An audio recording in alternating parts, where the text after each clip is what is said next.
Hola a todos, ¿cómo están? Mi nombre es Lesma, espero se encuentren muy bien. Yo como siempre muy contenta de poder estar un día más aquí con ustedes, muy agradecida de que me estén viendo donde quiera que se encuentren. El día de hoy tenemos un caso sucedido en Colombia, el de Juliana Zamboni. Acompáñenme a ver todos los detalles.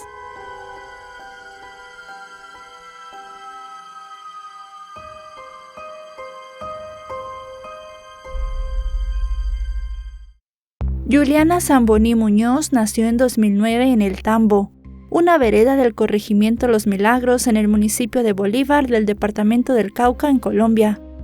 En esas mismas tierras habían nacido sus padres, Juvencio Zamboni y Nelly Muñoz, unos campesinos de escasos recursos indígenas pertenecientes a la etnia Yanacona, quienes con mucho esfuerzo trataron de darle lo mejor a Juliana. Pero las cosas en ese lugar eran duras. La ciudad más cercana al Cauca era Popayán, y para llegar allí era necesario recorrer casi 7 horas por una carretera cuyo tramo final, por la vía del Carmen, era una verdadera odisea, por lo que los residentes tenían que limitarse a hacer vida dentro del campo, donde no había muchas opciones de empleo, y lo poco que ganaban era lo que sacaban de las cosechas, pero la paga no era buena, y las condiciones en las que vivían no eran lo suficientemente buenas para criar a su hija. Las cosas se pusieron más difíciles cuando el matrimonio tuvo a su segunda hija, a la cual llamaron Nicole. Por eso, cuando Juliana tenía poco más de 5 años, su padre tomó la decisión de emprender un viaje a la ciudad, en busca de mejores oportunidades para él y los suyos. En ese momento, junto a su esposa Nelly y sus 2 hijas, se radicaron en la casa de unos familiares en Bogotá, exactamente en Bosque Calderón, una barriada de escasos recursos de construcciones informales. Al principio las cosas no resultaron fáciles. Nelly tuvo que trabajar limpiando casas y haciendo lo que fuera para sacar algo de dinero, pero todo mejoró cuando Juvencio consiguió un empleo como albañil en el ramo de la construcción, el cual le dio cierta estabilidad laboral y económica. Esto le permitió hacer planes a futuro, pues tenía el sueño de comprarse una casa para darle lo mejor a sus hijas y ampliar la familia. Aunque económicamente las cosas marchaban mejor que en el Cauca, la vida en la ciudad era dura, y por momentos Juvencio extrañaba el campo y deseaba regresar a su tierra, pero sabía que tenía que seguir luchando por su familia. Además veía a sus hijas alegres, estudiando y jugando, y creía que había tomado la decisión correcta. De Juliana era poco lo que se podía decir, solo que era una pequeña carismática y alegre. Le gustaba mucho estudiar y soñaba con muchas cosas. A veces quería ser enfermera, otras veces quería ser reina o incluso doctora. En fin, tenía sueños tomadizos como suele ser cualquier niño.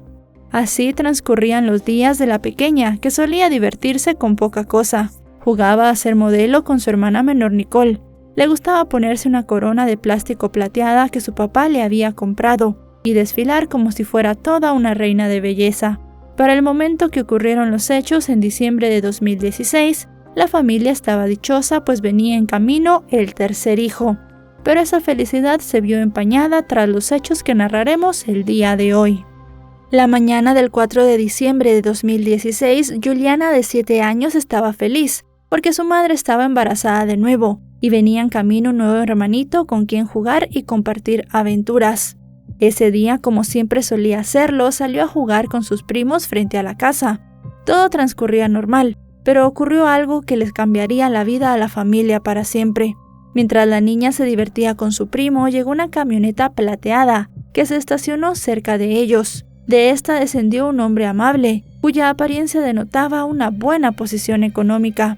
Aquel extraño se acercó a los niños y les preguntó si sabían dónde quedaba una dirección, pero la niña no conocía mucho la zona, porque hacía no tanto tiempo que vivía allí. Además, dijo que sus padres no le permitían salir más allá de unas cuadras cerca de la casa. Tanto Juliana como su primo le dijeron al sujeto que no sabían dónde quedaba el lugar, pero el hombre les pidió que se acercaran un poco más para mostrarles un papel que tenía en la mano. El primo de Juliana se quedó donde estaba, pero la niña, siendo un poco más inocente, sí se acercó al automóvil para ver la dirección. Fue entonces cuando el hombre la sujetó por el brazo y la metió al vehículo a la fuerza, abandonando el lugar a toda velocidad. En ese momento el primo de Juliana corrió dentro de la vivienda y les avisó a sus padres lo que había ocurrido.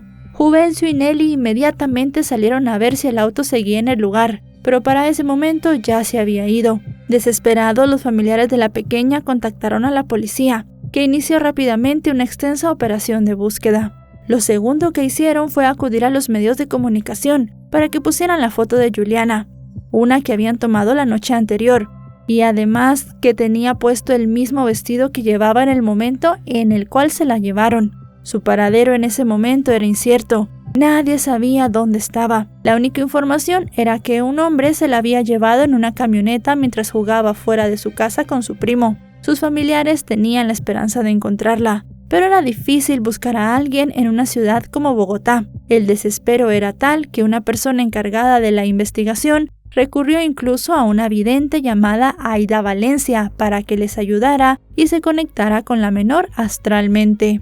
De acuerdo con el relato de la psíquica, nada más le entregaron el nombre, al conectarse sintió algo terrible. Dijo que había mucha angustia, mucho dolor y desespero, y aunque las autoridades se centraban en ese momento en encontrar a Juliana con vida, las declaraciones de la pitonisa no eran para nada esperanzadoras, pues según su visión no la encontrarían con vida. Aunque esta revelación había sido frustrante, los cuerpos policiales continuaron su búsqueda basándose en pruebas tangibles. Gracias a las descripciones de vecinos del lugar y a las grabaciones de las cámaras de seguridad, se pudo identificar al dueño del automóvil en el cual la niña había sido raptada. También, gracias a las grabaciones, los investigadores descubrieron que esa misma camioneta había pasado otras 2 veces por el mismo lugar en 2 ocasiones diferentes. Además de esto, lograron obtener la matrícula y al indagar a quién pertenecía, descubrieron que estaba a nombre de la esposa de Francisco Uribe Noguera, un reconocido jurista que trabajaba para una firma importante de abogados. Los detectives se comunicaron con el hombre, a quien le explicaron que dicha camioneta estaba implicada en el plagio de una niña de 7 años, pero este parecía no entender lo que ocurría, o al menos eso le dijo a la policía.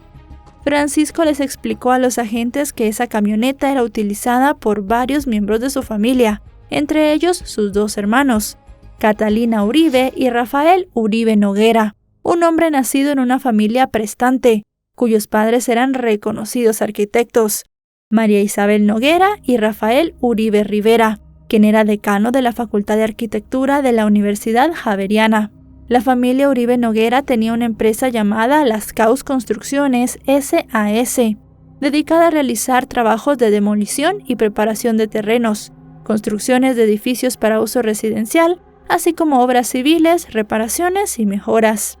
Dicha empresa fue constituida en 2010 con un capital de $40 millones y a través de ella construyeron el edificio EQ66, de 43 apartamentos ubicado en 2 lotes que se englobaban, cada uno en 252 metros cuadrados, un edificio que más adelante será muy importante.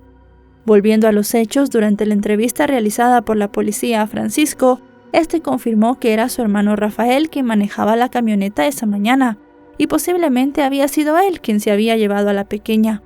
Francisco acompañó a los oficiales al departamento propiedad de Rafael en el edificio EQ66. No se trataba de la vivienda habitual del arquitecto, que quedaba a unas pocas cuadras, sino de un departamento dúplex de su familia, que se encontraba vacío y en proceso de arriendo.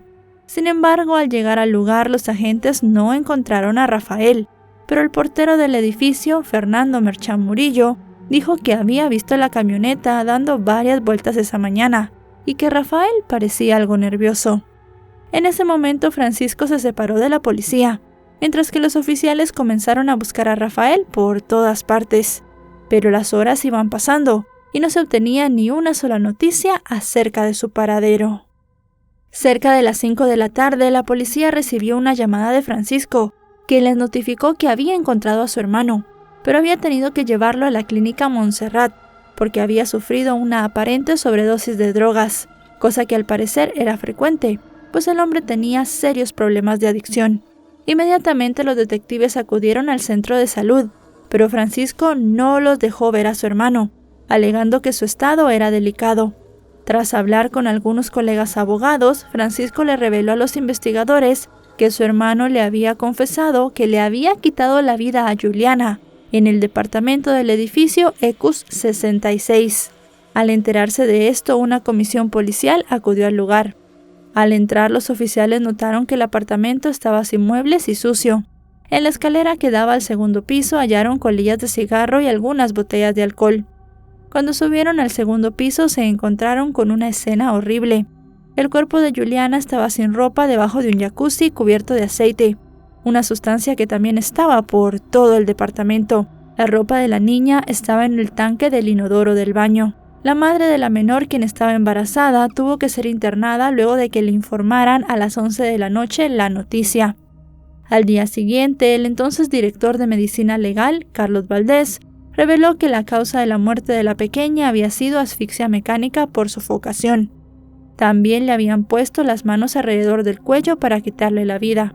El cuerpo de la menor presentaba signos de que había sido abusada sexualmente y sometida a tratos crueles. Los peritos hallaron aceite de cocina en el cuerpo de Juliana. También se encontró material genético que vinculaba a Rafael con los abusos. Asimismo, según el informe, en el cuerpo de Juliana se encontró un lazo rematado con un moño.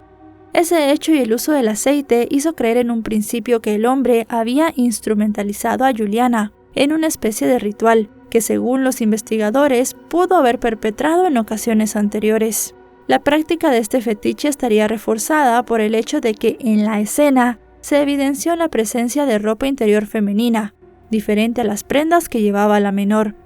Sin embargo, la presencia del aceite de cocina se convirtió en una pieza clave para la investigación, porque además de revelar presuntas inclinaciones y prácticas de Rafael, también dio pie para que la fiscalía creyera que alguien había intentado borrar las huellas de la escena. Y en este caso los indicios apuntaban a los hermanos de Rafael, Francisco y Catalina, quienes habían sido los primeros en llegar al apartamento donde ocurrió el hecho y también que ya habían sido interrogados por los oficiales. Sin embargo, hasta ese momento ni Francisco ni Catalina habían sido vinculados formalmente al caso. La fiscalía solo tenía pruebas en contra de Rafael, basados en la trazabilidad de cómo llegaron esos elementos a la casa y quién se los llevó, con base al análisis de videos y minutas de los edificios por donde pasó el hombre con la niña. El aceite de cocina lo pidió Rafael a domicilio, junto con un encendedor y cigarrillos, a las 11 de la mañana del 4 de diciembre, 2 horas después de haberse llevado a Juliana por la fuerza. El escrito de acusación también indicaba, con base en las grabaciones de cámaras de seguridad del sector, que después de 1 hora de haber recibido los artículos, Rafael caminó hasta el apartamento donde vivía, en el edificio Ecus 64, en donde estuvo unos 20 minutos, mientras se cambiaba de ropa, al cabo de los cuales volvió a pie al lugar en Ecus 66. Tras hacerse públicos los resultados del informe forense, la identidad de la persona que le había quitado la vida a Juliana y la vinculación de posibles terceros en lo sucedido, surgió un clamor popular exigiendo justicia, con miles de ciudadanos pidiendo en la calle y en las redes sociales que lo que le habían hecho a la niña no quedara impune. Muchos creían que Rafael, un hombre que era considerado por varias personas como apuesto, además de ser soltero y de buena familia, podía eludir su responsabilidad, como había sucedido en el pasado en el país con otros casos que involucraban a personas de clase alta bien conectadas. El crimen de Juliana generó una gran repercusión en la opinión pública y supuso un desafío sin precedentes para las autoridades, que 2 días después de los hechos continuaban tratando de hablar con Rafael, internado en la clínica privada. En ese momento él escuchó los cargos en su contra: plagio simple, acceso carnal violento, tortura y feminicidio agravado. Posteriormente, en una audiencia realizada en los juzgados de Palo Quemao, se dictaminó una medida de aseguramiento para el hombre, quien durante la intervención se declaró inocente. Sin embargo, las pruebas presentadas por el fiscal general Néstor Humberto Martínez eran contundentes. Además de las grabaciones de las cámaras de seguridad que mostraban a Juliana en el interior del vehículo, se hallaron en el automóvil y en el departamento del hombre prendas de la víctima, además de restos de su ADN, como ya sabemos, en el cuerpo de Juliana. El fiscal confirmó el decomiso de la camioneta propiedad del sujeto y el allanamiento del departamento donde estuvo con Juliana horas antes de quitarle la vida. También se hicieron públicos detalles de la vida personal de Rafael, quien según algunos relatos era dado a los excesos con el alcohol, las drogas y las mujeres. Horas después de ser imputado, fue trasladado a la cárcel de La Picota en el sur de Bogotá. Decenas de manifestantes se reunieron a las afueras y le gritaron cuando abandonó el centro médico bajo una fuerte custodia de policía. Mientras salían a la luz estos detalles, los familiares y amigos de Juliana la despidieron en una ceremonia religiosa, realizada en la iglesia Santa Teresita de Teusaquillo. El templo estuvo custodiado por la policía, mientras que los allegados pidieron a los periodistas que no entraran al lugar para respetar el dolor de la familia. La pequeña se encontraba en un féretro de color blanco, mientras que a las afueras del lugar decenas de personas seguían clamando por justicia. Posteriormente, el cuerpo fue llevado al Cauca en un avión antinarcóticos. Luego fue trasladado por tierra hasta el municipio de El Tambo, lugar donde nació. Aquí, sus seres queridos se despidieron de ella. El descontento popular se agudizó cuando el 9 de diciembre las autoridades colombianas revelaron que habían encontrado sin vida al vigilante que trabajaba en el edificio donde se había encontrado el cuerpo de Juliana, quien era uno de los testigos clave de la investigación. El jefe de la policía de Bogotá, Huber Penilla, confirmó que los familiares del hombre lo habían identificado y todo parecía indicar que se había quitado la vida en su residencia en el sur de Bogotá. El caso generó protestas no solo en Bogotá, sino también en otras ciudades. El escrutinio sobre la labor de las autoridades en las horas y días posteriores a los hechos fue tal que el entonces presidente colombiano, Juan Manuel Santos, en cuyos círculos cercanos se encontraban personas vinculadas a la familia Uribe Noguera, se pronunció para condenar el crimen y prometió hacer caer todo el peso de la justicia sobre el responsable. Con el paso de los días se fueron conociendo otros detalles del caso, que apuntaban a que los hermanos de Rafael, Francisco y Catalina podían haber ayudado al hombre a alterar la escena del crimen y eliminar pruebas, como algunos mensajes de texto en el celular del hombre. Esto hizo aumentar la indignación popular. Debido a ello, la Fiscalía anunció que la investigación no se limitaría solo a Rafael, sino que se extendería a otras personas que presuntamente habían participado en los hechos. El hecho que se señalara a los hermanos del hombre como encubridores y que el guardia del edificio en el que murió Juliana se quitara la vida en extrañas circunstancias a los pocos días del suceso, no hizo sino aumentar los temores de que no se llegara a esclarecer lo sucedido. Muchos vieron este caso como una batalla entre dos países. Por un lado, la vieja Colombia, en la que, como todavía sucede en muchas otras naciones de América Latina, las clases pudientes, gracias a su cercanía con el poder, hacen y deshacen a su gusto, y actúan con impunidad, cerrando filas para proteger a los suyos. Y por otro lado, la llamada Nueva Colombia, un país que tras medio siglo de conflicto armado, y pese a enfrentar todavía grandes problemas de violencia y desigualdad, se encontraba en plena transformación política, económica y social. Pronto quedó claro que la ciudadanía no iba a permitir que el crimen de Juliana quedara impune. Muchos colombianos incluso exigían la cadena perpetua en contra de Rafael. Por su parte, el entonces alcalde mayor de Bogotá, Enrique Peñalosa, rechazó el atroz crimen cometido en contra de Juliana, y desde la Secretaría Distrital de la Mujer de la Alcaldía Mayor se puso a disposición de la familia una de las mejores abogadas en ese tema, Isabel Agatón, para evitar que el hecho quedara impune. En las semanas posteriores al suceso se acercaron a la puerta de entrada del edificio donde sucedieron los hechos varias personas, para dejar flores, velas y carteles en recuerdo de Juliana. El 28 de diciembre de 2016, el Juzgado 68 Penal de Bogotá les impidió a Catalina y a Francisco salir de Colombia, tras la acusación por parte de la Fiscalía por el delito de encubrimiento por favorecimiento y ocultamiento. El cerco parecía cerrarse, y el país enfiló baterías en contra de la familia Uribe Noguera, a quienes condenaron desde las redes sociales por encubrir las cosas que estaban sucediendo. Enardecidos y furiosos, los internautas pedían castigarlos de manera ejemplar, porque según decían, con los niños nadie se mete. En esos momentos de efervescencia y calor, los 8 años que contempla la legislación para los delitos eran insuficientes para quienes promovían penas más altas. En medio del escándalo generado tras el crimen que causó indignación en Colombia, el 11 de enero de 2017, Rafael, de 38 años, reconoció ante un juez que le había quitado la vida a Juliana. El arquitecto, quien en un principio se había declarado inocente, presentó su confesión en una audiencia por videoconferencia desde la cárcel. En dicha diligencia, los padres de Juliana escucharon cómo el hombre le había quitado la vida a su hija y luego les pidió perdón. Según el relato de Rafael sobre lo ocurrido el 4 de diciembre, ese día él estaba bajo la influencia del alcohol y la cocaína, cuando obligó a Juliana a subir a su auto. La llevó por la fuerza hasta su apartamento, donde abusó de ella hasta quitarle la vida, poniéndole las manos alrededor del cuello. Tras escuchar las palabras del hombre, la madre de Juliana tuvo que ser atendida, pues se desmayó en plena sala. Entre las más de 100 pruebas que fueron expuestas en contra del hombre, se encontraba un análisis adelantado por medicina legal, en el que quedaba constatado que sí había abusado sexualmente de Juliana. Luego de su confesión, Rafael no fue juzgado, y por lo tanto se llegó a una sentencia rápida el 29 de marzo de ese mismo año, cuando fue condenado por el Tribunal Superior de Bogotá a 51 años y 10 meses de prisión. La jueza leyó la sentencia durante 2 horas, en las que repasó diferentes puntos relativos a la violencia contra la mujer en el país. Su origen social, de acuerdo con la jueza, no tuvo relación importante con los actos cometidos por él, pero sí lo tuvo el de la víctima, según dijo la magistrada, porque aumentó su vulnerabilidad.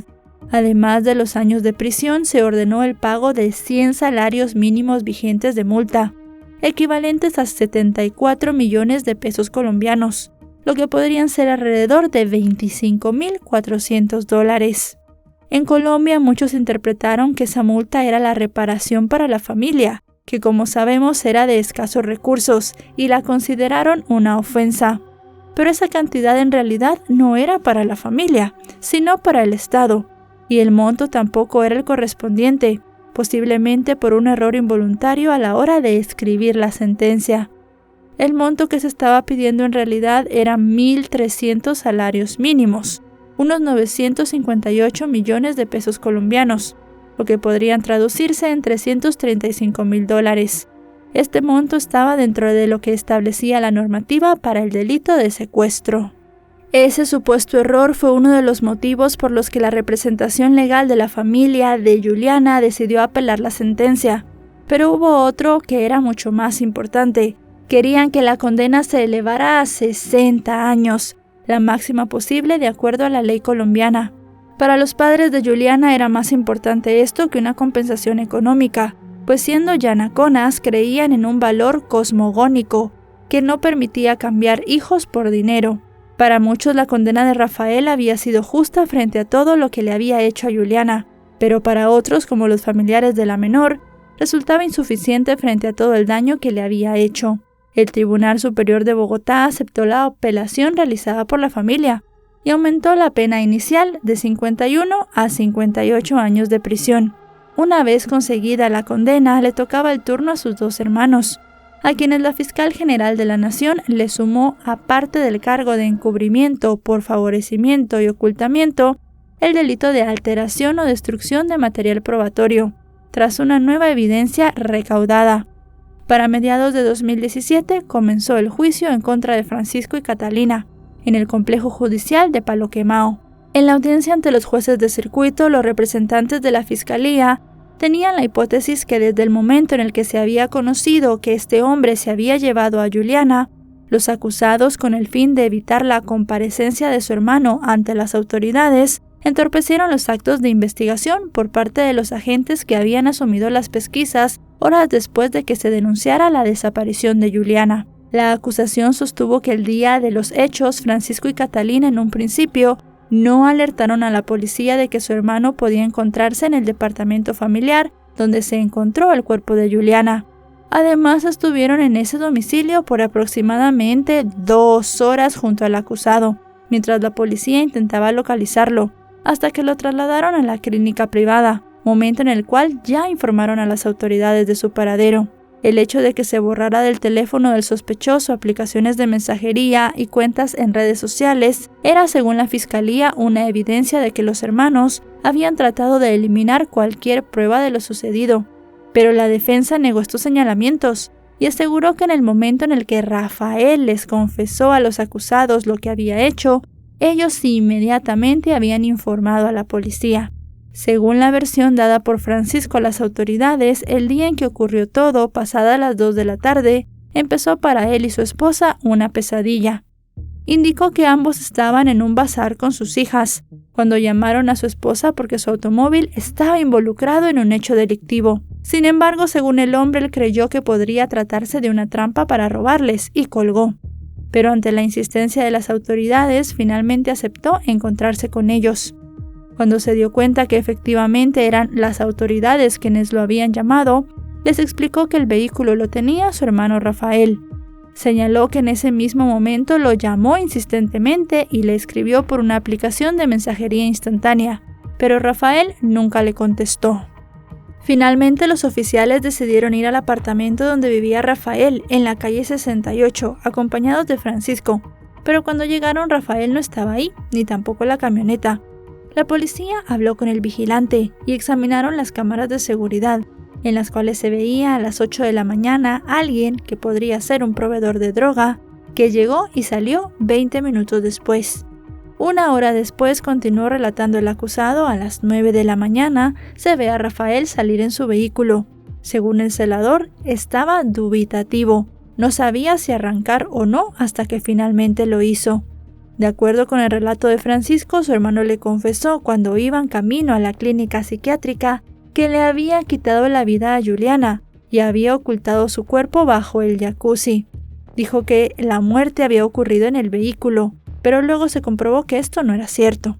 Según la fiscalía, señaló que a pesar de la confesión, Francisco habló con la policía para informarles que iban camino a la clínica, pero no mencionó que su hermano hubiese confesado. Además, esa no era su única omisión. La policía también se preguntaba ¿por qué no denunciaron justo cuando se enteraron de dónde estaba Rafael? ¿Y por qué, si ingresaron al edificio, esperaron hasta la noche para informar a la policía que en el apartamento estaba el cuerpo de Juliana? Una de las hipótesis de la acusación era que durante ese tiempo los hermanos estuvieron en el apartamento alterando la escena del crimen, pero Francisco aseguró que su permanencia en el domicilio no duró más de 1 hora y que ni él ni su hermana habían visto el cuerpo de Juliana. Para mayo de 2019, el caso de los hermanos Uribe Noguera volvió a ocupar los principales noticieros colombianos, luego de que en una audiencia pública la fiscalía revelara un video nunca antes visto, en el que se evidenciaba su posible participación como cómplices. El delegado del ente investigador aseguró que además de alterar la escena, los hermanos estuvieron en el edificio, cuando ya se conocía la denuncia de la desaparición de Juliana. El material fílmico que fue revelado en medio del juicio dejaba evidencia del ingreso de Catalina y Francisco al lugar. Según la fiscalía, Catalina ingresó a las 3:32 de la tarde, y luego de 10 minutos su hermano Francisco también llegó al lugar e ingresó por la recepción. 20 minutos más tarde, en una cámara externa del edificio, se veía a Francisco en la terraza, tratando de trepar por uno de los muros para ingresar al apartamento donde ocurrieron los hechos. Según la fiscalía, transcurrieron más de 40 minutos cuando a las 5:27 de la tarde salieron del edificio Francisco, Catalina y Rafael. Posterior a esto, el delegado de la fiscalía aseguró que Rafael fue llevado al centro asistencial, donde fue atendido y, como ya sabemos, posteriormente capturado. En la diligencia también fueron llamados a rendir testimonio 2 investigadores, quienes verificaron los más de 200 videos de las cámaras de seguridad que se encontraban en la zona, así como también uno a uno los mensajes que salieron de los teléfonos que estaban en cadena de custodia y fueron usados por los hermanos. Uno de los testimonios promovido por los investigadores daba cuenta de que habían borrado más de 25 mensajes de texto que habían sido enviados entre ellos posterior a que le quitaran la vida a Juliana. Tras revelar esas imágenes, la defensa de los acusados subió al estrado a Rafael, quien a través de una videoconferencia desde la cárcel donde estaba recluido en ese momento, rindió sus declaraciones, en las cuales por primera vez contó cómo le había quitado la vida a Juliana, y trató de desligar a sus hermanos de los hechos.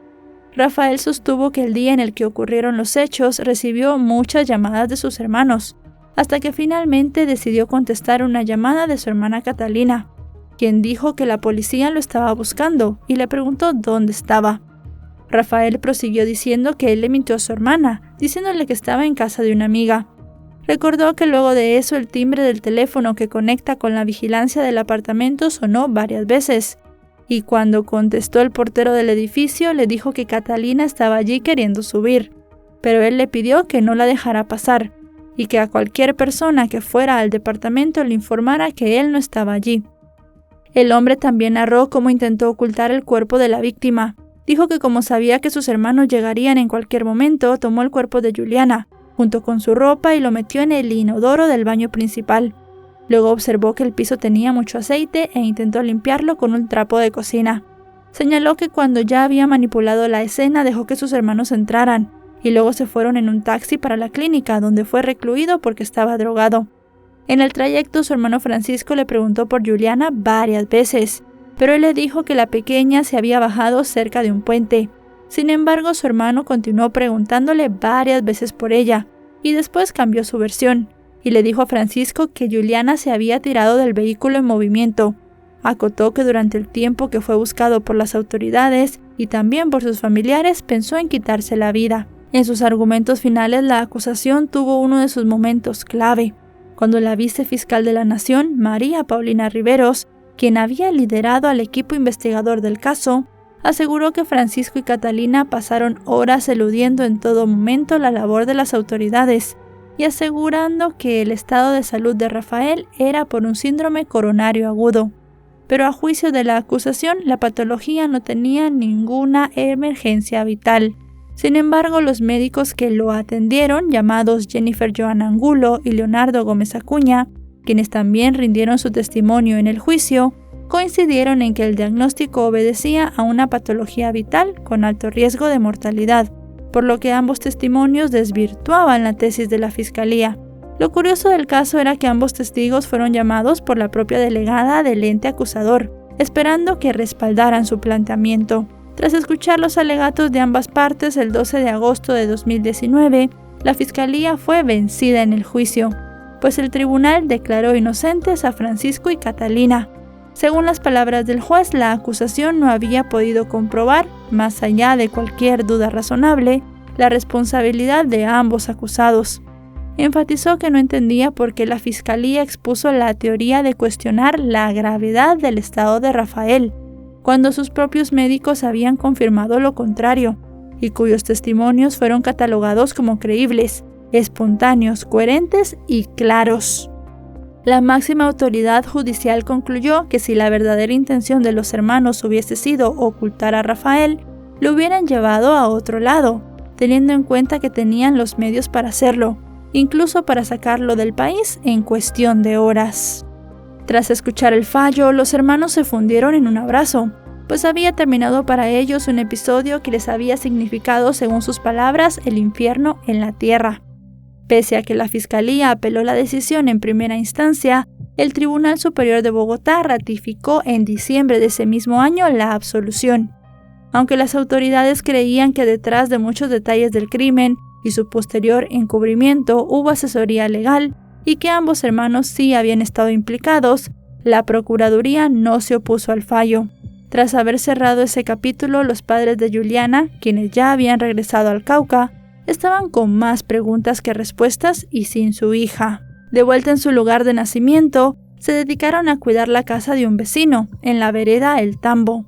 Nelly no hablaba, pero su silencio era el grito más fuerte y su dolor seguía latente. Para Juvencio la vida nunca fue la misma sin su hija.